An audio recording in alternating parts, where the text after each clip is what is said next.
కృష్ణా గుంటూరు పరిసర ప్రాంత వాసులకు శుభవార్త. ఖచ్చితమైన జీవితాన్ని మార్చే అపోస్తలుల బోధ వినాలనుకుంటున్నారా?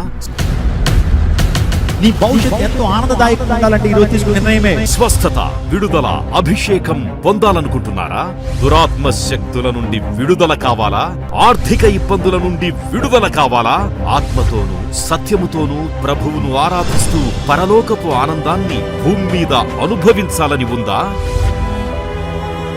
ఆధ్యాత్మిక సలహాలు, కుటుంబ సంక్షేమం కొరకు ప్రత్యేక ప్రార్థనలు కోరుకుంటున్నారా? అయితే రండి, క్రైస్ట్ టెంపుల్ జీవము గల దేవుని సంఘం మీ కొరకే.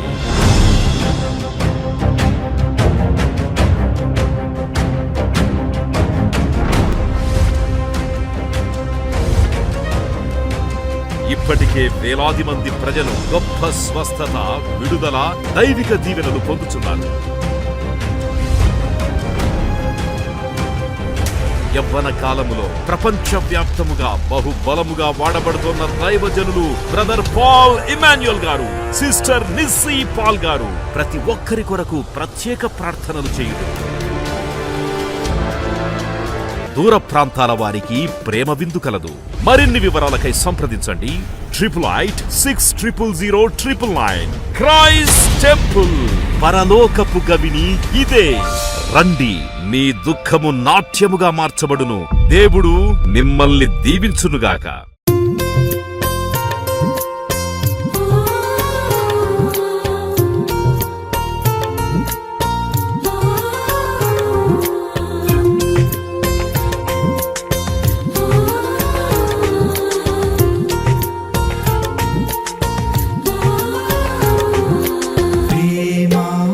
యేసయ్య ప్రేమ, ప్రేమ, యేసయ్య ప్రేమ, ప్రేమ. నిరంతరం నీ నామమునే గానము చేసేదను, ప్రతి క్షణం నీ సన్నిధినే అనుభవించేదను.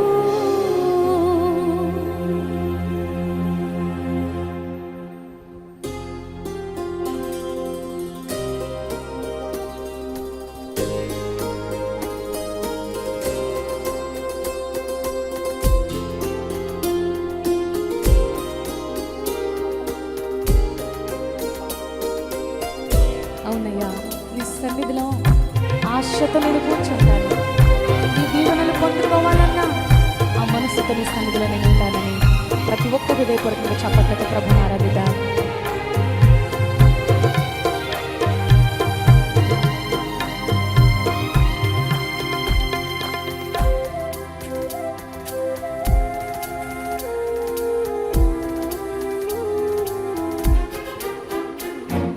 కూర్చుందును నీ సన్నిధిలో దేవా ప్రతిదినం,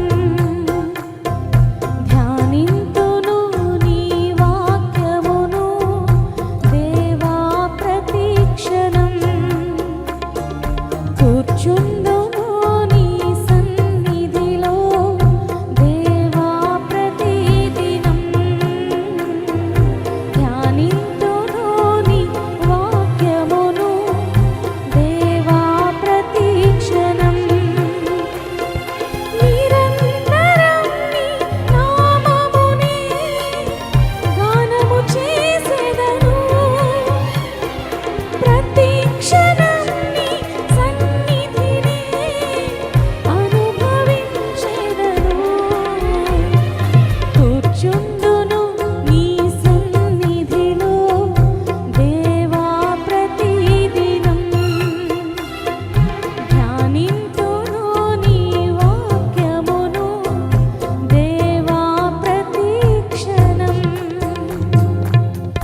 విమోచన క్రయధనం అంటే ఏంటి?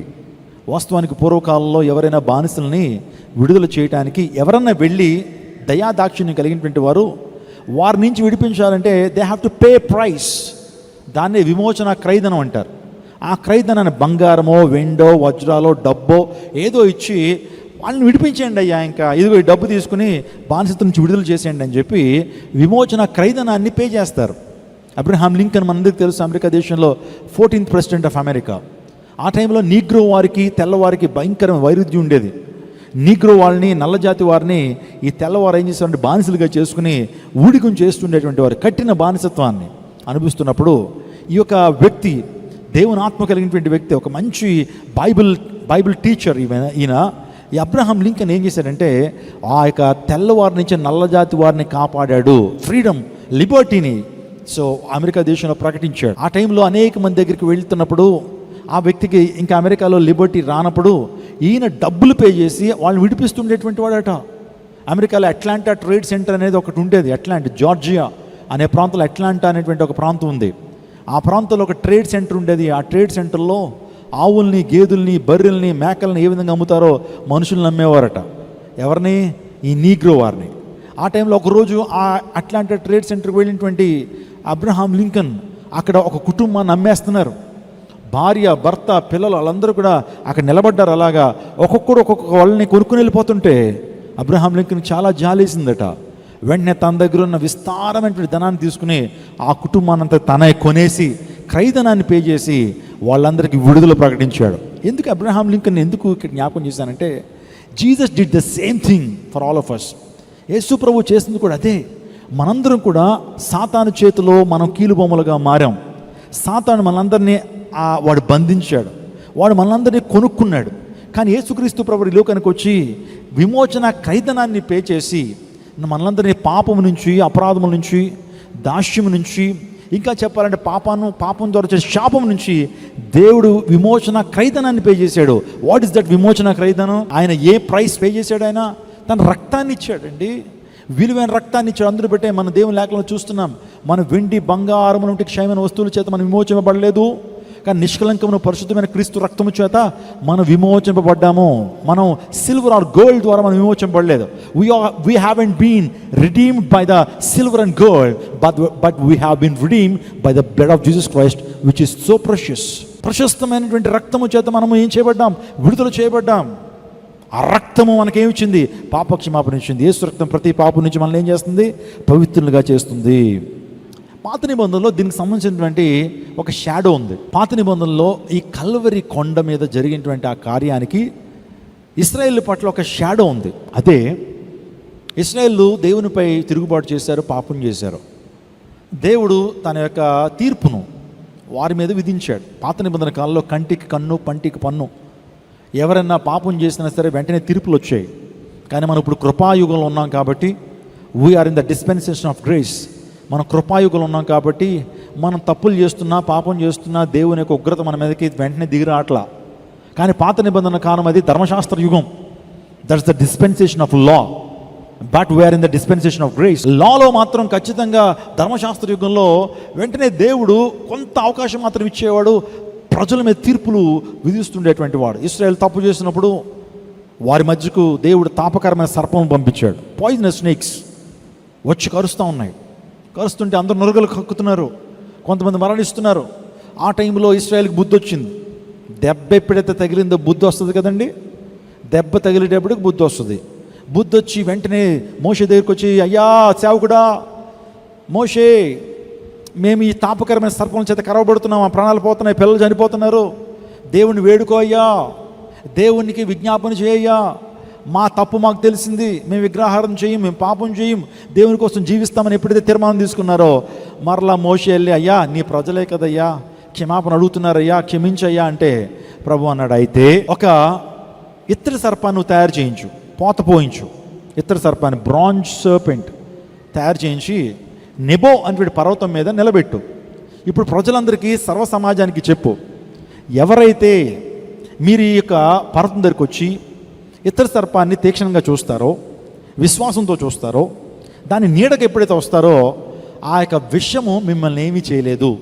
ఒకవేళ పాము కరిచినా మరణించిన స్థితిలో మీరు ఉన్న సరే బతికేస్తారు, మీకు రక్షణ కలుగుతుంది అని మోషేకి చెప్పినప్పుడు వెంటనే మోషే ఇతర సర్పాన్ని గబగబా చేంజ్ చేశాడు, నిలబెట్టాడు. ఇప్పుడు చెప్పాడు సర్వ సమాజం, రండి ఈ యొక్క ఇతర సర్పం దగ్గరికి రండి, దీని నీడను ఆనుకునండి, దాని మీద విశ్వాసం ఉంచండి అని ఎప్పుడైతే చెప్పగానే ఇశ్రాయేలు పరుగున వచ్చి ఆ కొండ మీద నిలబెట్టిన ఆ ఇతర సర్పాన్ని తీక్షణంగా చూసినప్పుడు వారు రక్షణ పొందారు, మరణం నుంచి విడుదల పొందారు. ఎగ్జాక్ట్లీ మీరు చూస్తున్నారు, ఇదే ఇతర సర్పము ఈరోజు నెబో అనేటువంటి పర్వతం మీద ఉంటుంది. ఇప్పటికీ నేను చాలా సందర్భాల్లో ఆ యొక్క ప్రాంతాలకు వెళ్ళినప్పుడు ఒక శాంపిల్గా దాన్ని అక్కడ పెట్టడం జరిగింది. నా ప్రతిరోజు ఇది దేనికి సాదృశ్యం ఉన్నదంటే, చూడండి, ఈరోజు నువ్వు రక్షించబడాలి అంటే, ఈరోజు పాపము నుంచి విడుదల చేయబడాలి, నువ్వు పాపము చేత సాతాను చేత కరవబడినటువంటి వ్యక్తిగా ఒకవేళ నువ్వు ఉన్నట్లయితే, ఈరోజున సర్పం అంటే ఏంటి? సాతానుకు సాదృశ్యం. సాతాను కూడా నేను పాపము చేత కరిచినట్లయితే, నీలో విషం ఉన్నట్లయితే, నీవు ఆనాడు ఇశ్రాయేలు ఏ రీతిగా కొండ దగ్గరకు వచ్చి దాన్ని చూశారో, నీవు కూడా కల్వరి గిరి దగ్గరికి నువ్వు రావాలి. You should come near to the mountain called Calvary. Calvary దగ్గరికి రావాలి. నువ్వు వస్తేనే నువ్వు విడుదల పొందుతావు. కల్వరి దగ్గరికి వస్తేనే నువ్వు రక్షణ పొందుతావు. కల్వరి దగ్గరికి వస్తేనే నీ పాపాలకి క్షమాపణ. బైబిల్ తర్వాత అత్యధిక భాషల్లోకి తర్జుమైనటువంటి గ్రంథం ఏది అని మీరు నన్ను అడిగితే పిలిగ్రిమ్ ప్రోగ్రెస్ అనేటువంటి ఒక గ్రంథం ఉంది. పిలిగ్రిమ్ ప్రోగ్రెస్, దాన్ని జాన్ బనియన్ అనేటువంటిది ఒక దేవుని సేవకుడు జైల్లో ఆ యొక్క గ్రంథాన్ని రాస్తాడు. చాలా ఫేమస్ బుక్. మీ గృహాల్లో ఈ పుస్తకం ఉండాలి. అర్థమవుతుందండి? మీ గృహాల్లో ఈ పుస్తకాన్ని కలిగి ఉండాలి, అప్పుడప్పుడు చదవాలి. పిలిగ్రిమ్ ప్రోగ్రెస్ చాలా చాలా. ఆ తర్వాత ఇదే దైవజనుడు జాన్ బెన్ అనేటువంటి దేవుని సేవకుడు పరిశుద్ధ పోరాటాలు అనేటువంటి ఒక పుస్తకాన్ని రాశాడు. ఆ పుస్తకం కూడా you must have this food, you must have this ఆత్మీయ ఆహారం ఈ యొక్క మీ గృహాల్లో ఉండాలి. ద హోలీ వార్, పరిశుద్ధ పోరాటాలు అనేటువంటివి దయచేసి స్టాల్లో మీకు లభ్యమైతే వెంటనే పిక్ ఇట్ అప్, దాన్ని పిక్ చేయడానికి ప్రయత్నం చేయండి. ఈ యొక్క పిలిగ్రిమ్ ప్రోగ్రెస్లో మనం ఆలోచన చేస్తున్నప్పుడు యాత్రికుని ప్రయాణంలో యాత్రికుడు అతని భుజం మీద చాలా బరువైన మూట ఉంటుంది. ఎక్కడికి వెళ్తున్నా మోస్తూ వెళ్తూ ఉంటాడు. పాపం కొన్ని రోజులకు మోసి ఇలా ఉన్నవాడు కొద్ది రోజులకు గూను వచ్చేసి ఇలా అయిపోతాడు. ఎందుకంటే వెనకాల ఏముంది? చాలా భారం ఉంది. So you can look at the picture మీరు చూడొచ్చు. ఆ భారాన్ని మోస్తూ ఉంటాడు. శాంతి ఉండదు, సమాధానం ఉండదు. పడుకుందామంటే ఆ బ్యాగ్ అడ్డవుతుంది, భారం ఉంటుంది, బరువు ఉంటుంది. అందును బట్టి అనేక చోట్లకు వెళ్తాడు దీవెన పొందాలని, ఆ బ్యాగ్ నుంచి విడుదల పొందాలని, ఆ భారం దించుకోవాలని. కానీ ఎక్కడికి వెళ్ళినా తన బ్యాగ్ మాత్రం దించివేయబడదు. కానీ ఒకరోజు ఒక ఎత్తైనటువంటి పర్వతం మీద ఏమంటే ఒక సిలువ ఉంటుంది. ఎవరు చెప్తారు అక్కడికి వెళితే, ఆ నీడకు వెళితే నీ బ్యాగ్ ఆటోమేటిక్గా డ్రాప్ అయిపోద్ది. అది దొర్లుకుంటూ ఎక్కడ పోతుందో తెలియదు అనగానే ఆ వ్యక్తి ఆ కొండను ఎక్కుతాడు, కలువరిగిరిని ఎక్కుతాడు. ఆ సిలువ నీడలోకి ఎప్పుడైతే వెళ్ళాడో ఆ పాపం అనే మూట దొర్లుకుంటూ పెద్ద అగాధంలో పడిపోద్ది. ఎగ్జాక్ట్లీ మీ జీవితంలో ఏ పాప భారంతో మీరున్నా సరే, అశాంతితో మీరున్నా సరే, కలవరంతో మీరు ఒకవేళ ఉన్నా సరే, లేకపోతే నీ తోబుట్టువులు కానీ నీ బంధువులు కానీ పోగొట్టుకుని విచారంతో బాధతో ఒకవేళ ఆ బాధ నుంచి ఇంకా బయటకు రాని పరిస్థితుల్లో మూటను మోస్తున్నట్లయితే, you should come near to cross. నువ్వు సిలువ దగ్గర రావాలి. ఆ ప్రేమ అనే ధ్వజం నీకోసం ఎత్తబడింది. God has lifted the banner of love at the cross of Calvary. దేవుడు ఒక పెద్ద సిలువను లేకపోతే ఒక బ్యానర్ని ఆయన నిలిపాడు. He lifted the banner of love at the cross of Calvary. కలువరి గిరి మీద యేసుక్రీస్తు ప్రభువారు ప్రేమ అనే ధ్వజాన్ని ఎత్తాడాయన. స్తోత్రం చెప్పడం హల్లెలూయా. ఆ ధ్వజము దగ్గరికి మీరు వస్తే మీరు రక్షించబడతారు. నేను ఒక క్లాసికల్ ఎగ్జాంపుల్ ఇస్తానండి. వాస్తవానిగా కొన్ని ఇజ్రాయెల్ టూర్స్, వాస్తవానికి నేను రాజమండ్రిలో ఉన్నప్పుడు మేము కొన్ని ఇజ్రాయెల్ టూర్స్ ఆర్గనైజ్ చేస్తూ ఉన్నప్పుడు వాస్తవానికి మేము ఒక 48 మంది లేకపోతే 50 మంది టీము భారతదేశం నుంచి ఇజ్రాయెల్ వెళ్ళేవాళ్ళం. వెళ్తూ ఉన్నప్పుడు అక్కడ టూరిస్టులు ఎంతమంది ఉంటారంటే, ప్రతిరోజు కొన్ని లక్షల మంది టూరిస్టులు ఇజ్రాయెల్ దేశానికి వస్తారు. జెరూసలేం, బెత్లెహేం ఈ ప్రాంతాలని చూడడానికి కొన్ని లక్షల మంది వస్తారు. అమెరికా నుంచి, కెనడా నుంచి, అన్ని కాంటినెంట్స్ నుంచి కూడా చాలా రద్దీగా ఉంటుందండి ఇజ్రాయెల్ దేశం. అలాంటి టైంలో అందరూ ఏం చేసేవారంటే, మంది జనంలో సో ఒక్కసారి ఆ ప్లేస్ అంతా చూసి మళ్ళీ వెంటనే బస్సు ఎక్కి మళ్ళీ వేరే ప్రాంతానికి వెళ్ళాలి.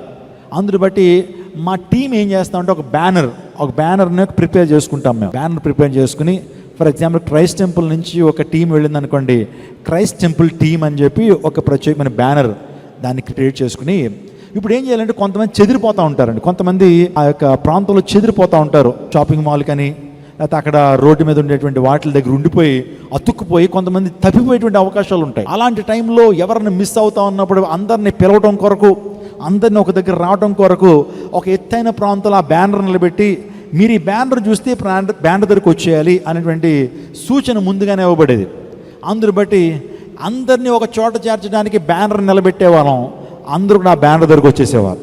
అంటే బ్యానర్ ఏమవుతుందంటే అక్కడ వ్యక్తుల్ని కన్ఫ్యూజ్ కానివ్వకుండా, బ్యానర్ ఏం చేస్తుందంటే వ్యక్తులు ఒక శ్వాసను చెదిరిపోకుండా ఉండడానికి ఆ బ్యానర్ అనేది నిలబెట్టబడింది.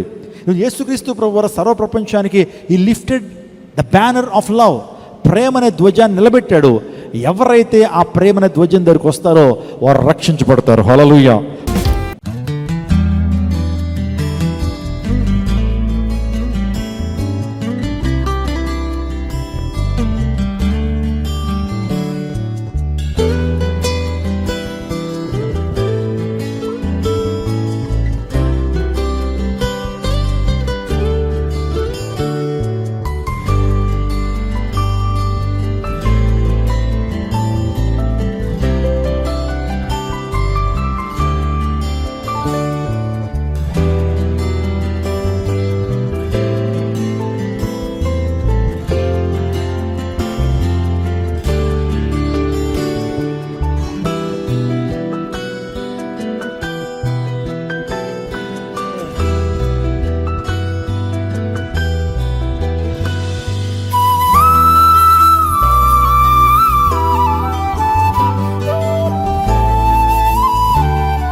యేసుక్రీస్తు నామం పేట మీకు అందరికీ శుభాలు తెలియపరుస్తున్నాను. క్రైస్ట్ టెంపుల్ అనే జీవంగల దేవుని సంఘానికి దేవుడు 2 ఎకరాల 16 సెంట్ల భూమిని ఇది అనుగ్రహించారు. సో ఇదే స్థలంలో మహాదేవుని యొక్క గొప్ప మందిరం నిర్మించబడాలని ప్రార్థన చేస్తూ వచ్చాం. దేవుని చిత్తమైతే ప్రతి సమయంలో ఈ యొక్క మందిరాన్ని ప్రారంభించాలని మేము ఆశ పెడుతున్నాం. పర్మిషన్స్ ప్రభు అనుగ్రహిస్తా ఉన్నారు. ప్రస్తుతానికి ఈ ప్రాంతం అంతా కూడా చదువు చేసి పనులు ప్రారంభించడం జరిగింది. వెనకాలటువంటి ఆ చిన్న కన్స్ట్రక్షన్ లో కూడా ఒక వాచ్మెన్ ఉంచాలని మేము ఆశ పెడుతున్నాం. దాన్ని ప్రార్థన చేయండి. దేవుని కార్యాలు బహుబలంగా విజయవాడపట్నం జరిగించాలని, ఇక విజయవాడ పట్టణాన్ని కేంద్రంగా చేసుకుని ఈ పరిచయ దేవుడు ప్రపంచవ్యాప్తంగా విస్తరింప చేయబడాలని మేము కోరుతా ఉన్నాం. కాబట్టి అనుదిన ప్రార్థనలో జ్ఞాపకం ఉంచుకోండి. ఈ రోజు నుంచి పనులు ప్రారంభించబడతా ఉన్నాయి. దేవుని చిత్తం అయితే సో నెక్స్ట్ ఇయర్ కి నూతన మందిరంలోకి వెళ్ళాలనేటువంటి ఆలోచన, ఆశ మాకుంది. దేవుడు మన ఆశను తీర్చాలని మీ ప్రార్థనలో జ్ఞాపకం చేసుకోవాల్సిందిగా ప్రభు పేట మనం చేస్తున్నాను. దేవుడు మన విజయవాడిని దీవించును గాక. ఆమేన్, ఆమేన్.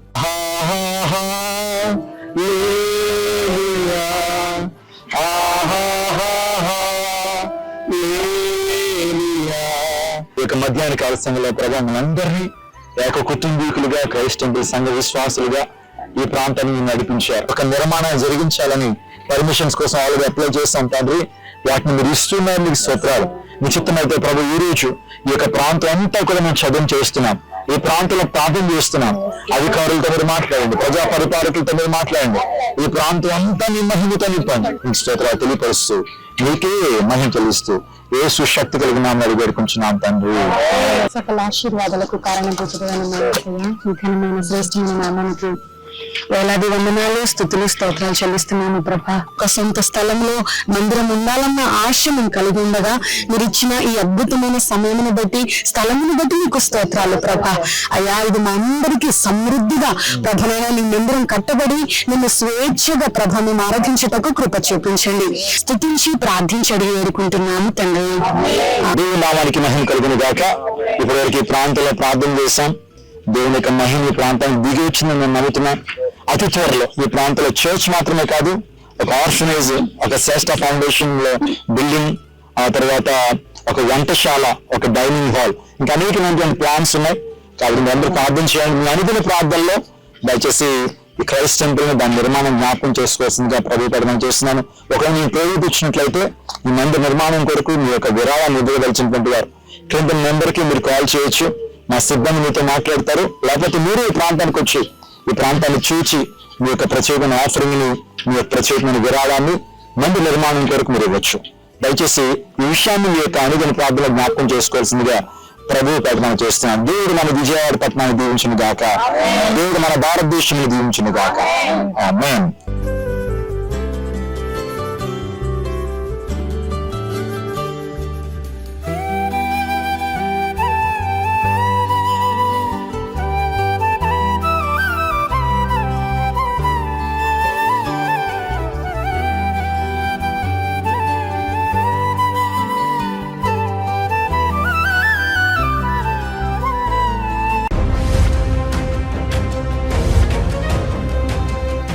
ఇప్పటికే వేలాది మంది ప్రజలు గొప్ప స్వస్థత, విడుదల, దైవిక దీవెనలు పొందుతున్నారు. యవ్వన కాలములో ప్రపంచవ్యాప్తముగా బహుబలముగా వాడబడుతున్న దైవజనులు బ్రదర్ పాల్ ఇమాన్యుయల్ గారు, సిస్టర్ నిస్సీ పాల్ గారు ప్రతి ఒక్కరి కొరకు ప్రత్యేక ప్రార్థనలు చేయుడు. దూర ప్రాంతాల వారికి ప్రేమ విందు కలదు. మరిన్ని వివరాలకై సంప్రదించండి 8886000999. క్రైస్ట్ టెంపుల్, పరలోకపు గవిని ఇదే. రండి, మీ దుఃఖము నాట్యముగా మార్చబడును. దేవుడు మిమ్మల్ని